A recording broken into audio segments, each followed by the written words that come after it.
Tadakimasu! Kain pa tayo mga kahabhab. Ang ulam ko is atay na prinito. Kain!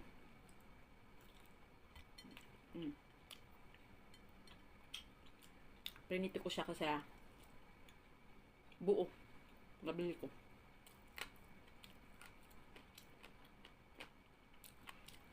Kadalasan kasi nabibili ko mga slice na.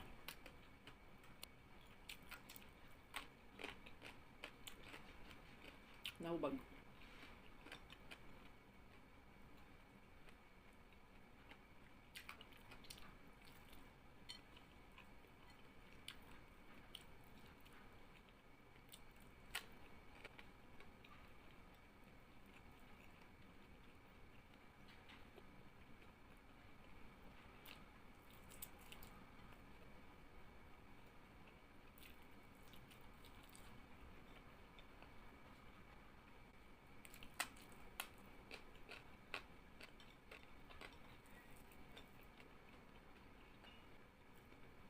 Lang sabaw.